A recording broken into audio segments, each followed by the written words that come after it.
menden hukmu kakalak Gecen ille tenitir bağırlığım yok Kara gözüm menden hukmu kakalak Gül cemalın görkü menne karar yok Men canım şeyle ağır yakma kakalak Gül cemalın görkü menne karar yok Men canım beyle ağır yakma kakalak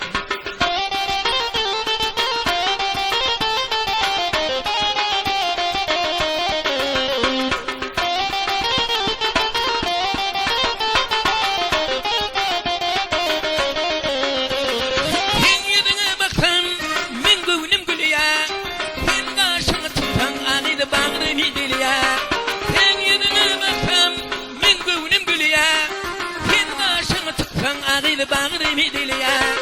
Göz önüme geliyen Güdüm südülya Min yürügüm beyle ağır yakma kakalak Göz önüme geliyen Güdüm südülya Min yürügüm beyle ağır yakma kakalak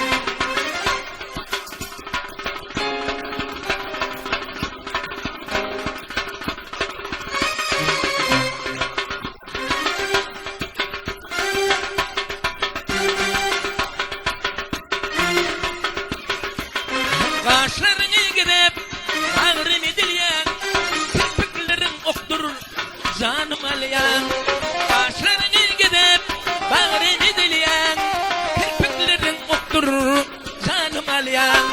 Ben seni yatlayan sen bulsa gülyen Benim bu halimi biley kakalak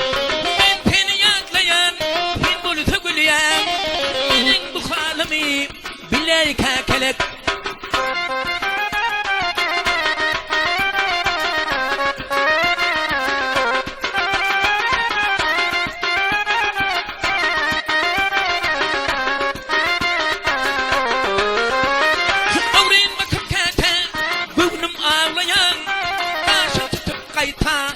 Bağrımı dağlayan